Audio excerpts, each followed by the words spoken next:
उत्तराखंड की राजधानी देहरादून में धीरे धीरे कंक्रीट के जंगल उग रहे हैं और नेचुरल जंगलों को धीरे धीरे समाप्त किया जा रहा है। हम इस वक्त मौजूद हैं उत्तराखंड की राजधानी के खलंगा स्थित इलाके में, जहां पर साल का एक बड़ा विशाल जंगल है, जिसे काट करके यहां पर एक पानी की टंकी बनाई जानी है, जिससे देहरादून के अंदर पानी सप्लाई किया जाएगा। सोंग नदी से पानी ला करके उसमें डाला जाएगा और यहाँ से फिर देहरादून शहर के अंदर पानी सप्लाई किया जाने का प्लान है।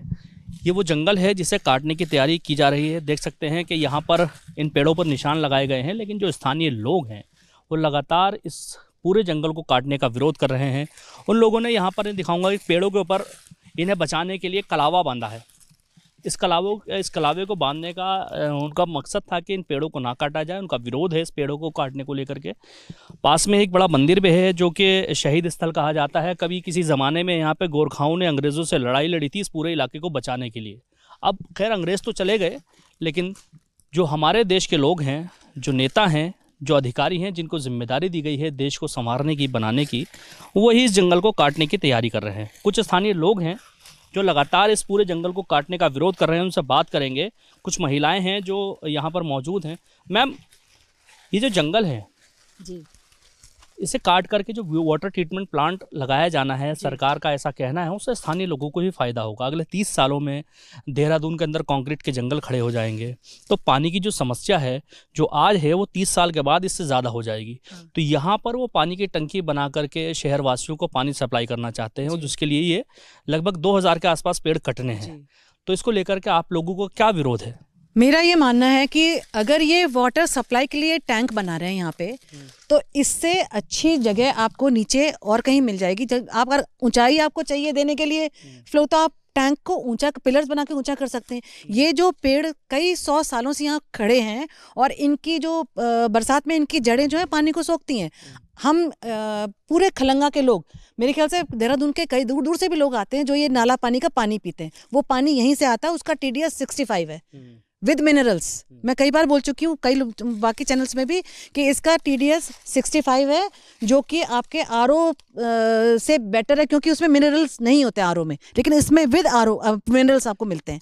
तो ये पानी जो ऑलरेडी हमारे पास इसका रिजर्वर है हमारे पास में, जिससे कि पूरा देहरादून मेरे ख्याल से पीने का पानी लेके जाता है, उसको उनके पेड़ों को काट के आप दूसरा रिजर्वर बनाओगे यहाँ पे, जिसका कि आपके पास ऑल्टरनेट है। आप ढूंढो ऑल्टरनेट, क्यों नहीं मिलेगा आपको? अगर ऊंचाई चाहिए तो आप पिलर्स बनाओ ना बड़े बड़े, आप कहीं और बनाओ, सोंग के पास में बनाओ। पहले आप पाइपलाइन वहाँ से लेके आओगे, फिर यहाँ बनाओगे पेड़ों को काट के, जो ऑलरेडी एग्जिस्ट करते हैं। जंगल हैं कहाँ देहरादून में? क्यों ये लोग जंगलों के पीछे पड़े हैं भाई? इन खूबसूरत पेड़ों को, साल का पेड़ ऐसे नहीं उगता है, कोई लगाने से नहीं लगता, ये अपने आप उगने वाले पेड़ हैं, है ना।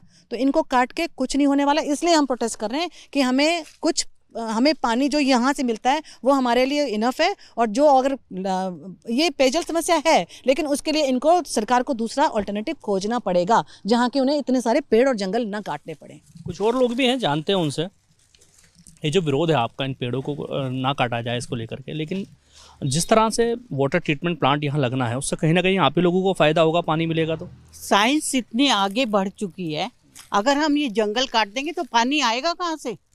ऊपर से पानी आएगा ना, उसे ही तो इकट्ठा करेंगे। पर जब पानी, पेड़ ही नहीं होंगे तो पानी कहाँ से आएगा? आप ये सोचिए, जंगलों से काट काट के तो हमने पानी की कमी कर दी है। प्रकृति को आप जितना छेड़ोगे उतना ही हमें नुकसान है, और आपको इतना है तो इतना ज़्यादा वो बढ़ गया है। आप नीचे से कुछ ना, 30 साल में साइंस कहाँ का कहाँ पहुँचेगा? आप कुछ भी करिए, इस तरह से पेड़ काट काट के आप पेड़ों को सत्यानाश। 1 साल के पेड़ को उगने में सालों लग जाते हैं, सालों, तब जाके ये घने जंगल होते हैं। इन जंगलों को हम काट देंगे तो हम कहाँ से तो ऑक्सीजन लेंगे और कहाँ से क्या करेंगे? ये जो पानी आता है जिसमें टोटल मिनरल्स हैं और सब कुछ हैं, इस पानी से आधी से ज़्यादा बीमारियां नहीं होती। रास्ते में आपने देखा होगा एक जगह पानी जहाँ झरने का आ रहा है, लोग दिन भर वहाँ लाइन लगी रहती है पानी भरने के लिए, पीने का पानी भरने के लिए।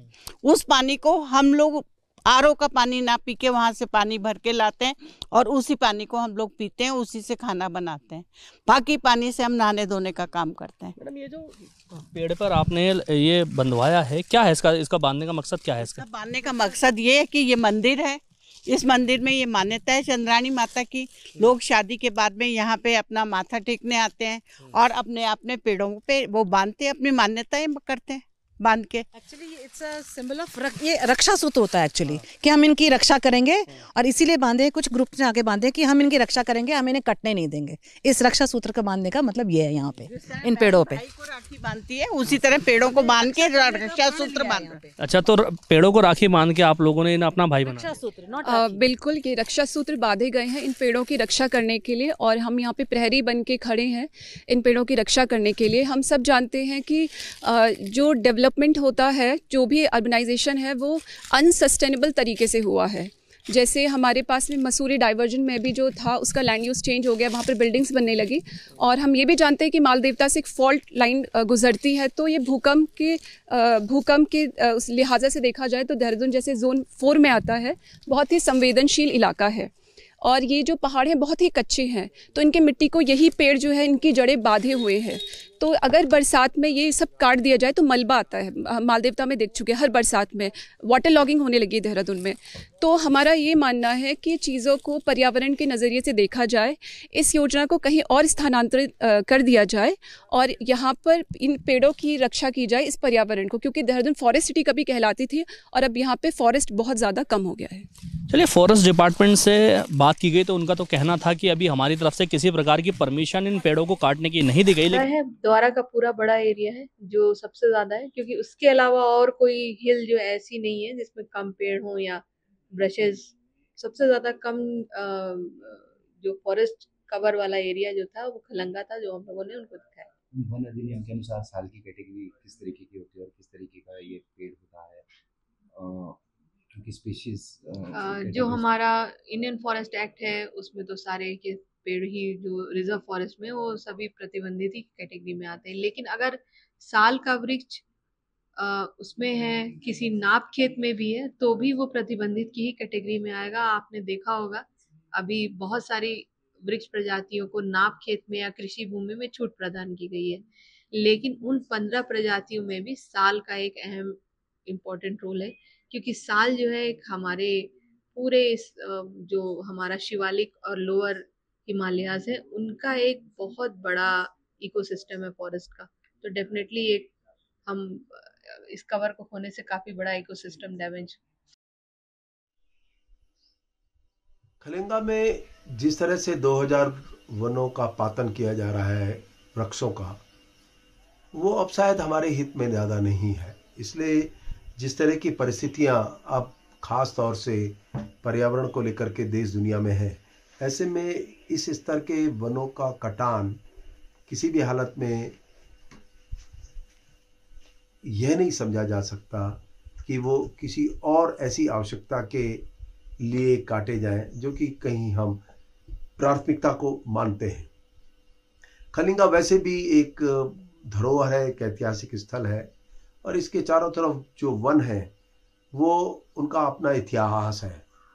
साल जैसे वृक्ष एक लंबी जद्दोजहद के बाद पैदा होते हैं, क्योंकि उससे पहले कई और प्रजातियां होती हैं, और साल जैसा वृक्ष को हम क्लाइमेटिक क्लाइमेक्स कहते हैं। और ऐसे वनों का पातन कर देना शायद ये किसी भी हालत में पारिस्थितिकी के हित में नहीं कहा जा सकता। दूसरी बड़ी बात यह है कि इस बात को भी नहीं नकारा जा सकता कि पानी के बढ़ता संकट शायद उसके समाधानों की आवश्यकता है। तो ये तो एक ऐसा विषय है जिस पर कि हमें बात करनी चाहिए, अध्ययन करनी चाहिए, विज्ञान का उपयोग लाके सोचना चाहिए। पर अचानक सा एक बड़ा निर्णय लेकर हम जब इस तरह के प्रयोग साधते हैं तो वो खुद भी स्थायी नहीं होते। दूसरी बड़ी बात यह है कि जो ज़्यादा महत्वपूर्ण है कि आखिर ये पानी का संकट आने के पीछे इसके मूल कारणों में क्यों न जाओ। जहां भी पानी को ले जाना है वहां पानी रहा होगा, हर बसावट के पीछे पानी रहा है। तो वो पानी कहाँ चला गया उसका आधार प्रकृति के विज्ञान को समझ के करना का। बहुत से धारे सूख गए, बहुत सी हमारी स्ट्रीम सूख गई, उनके जलागमों को अब पानी संचय का आधार बनाएंगे तो शायद उसकी वापसी संभव है। तो हमें ऐसे ही प्रयोग करने चाहिए प्रकृति को जोड़ते हुए, जो पानी की वापसी भी करे और कम से कम हम प्रकृति के संरक्षण के प्रति भी चिंतित रहें। और अब तो उत्तराखंड में इस तरह का बड़ा विषय है और पूरे हिमालय को लेकर है कि हम अब अपनी उस तरह की योजनाओं को ज़्यादा स्थान दें जिसमें प्रकृति को साथ जोड़कर हम कार्य करें। ऐसा नहीं कि एक का हमने नुकसान किया और दूसरी लाभ के लिए आने वाले समय में ऐसा पानी स्वयं भी बहुत जिंदा नहीं रहेगा, वो भी चला जाएगा। तो स्थायी उपयोग, स्थायी प्रयोग की बात होनी चाहिए। मैं इस बात को इस रूप में समझता हूँ। लेकिन जिस तरह से निशान लगे हुए हैं, ये निशान किसने लगाए हैं फिर? अगर फॉरेस्ट डिपार्टमेंट ने परमिशन नहीं दी इन पेड़ों को काटने की, तो इनको कौन काटना चाहता है? और कैसे यहाँ पर जल विद्युत विभाग या फिर कहें और भी जो विभाग हैं, वो विभाग क्यों यहाँ पे लगातार अपने चक्कर लगा रहे हैं और स्थानीय लोग इसका प्रोटेस्ट कर रहे हैं? स्थानीय लोगों ने इन पेड़ों को एक तरह से राखी बांधी है। राखी बांध करके उनका दर्शाने का तरीका है कि इन पेड़ों को उन्होंने अपना भाई बना लिया है या कहें उनके रक्षा प्रहरी हैं। जिस तरह से इन पेड़ों को काटने की बात की जा रही है, पूरे देहरादून के अंदर लगातार इसका विरोध हो रहा है। अब ये देखने वाली बात है कि सरकार इस विरोध को कैसे झेल पाती है या फिर इस पूरी परियोजना को कहीं और डाइवर्ट किया जाता है। क्योंकि सरकार का भी कहना सही है, क्योंकि जिस तरह से लगातार देहरादून में अर्बन डेवलपमेंट हो रहा है, लगातार बिल्डिंगें बन रही हैं, लगातार लोग यहाँ पर आके बस रहे हैं, उससे कहीं ना कहीं पानी की कमी पूरे इलाके में बनी हुई है।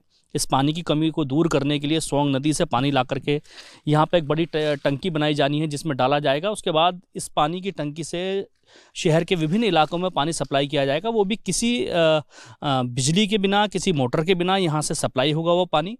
लेकिन जिस तरह से लगातार इस पूरी परियोजना का विरोध हो रहा है, इन पेड़ों को काटने का विरोध हो रहा है, कहीं ना कहीं ये परियोजना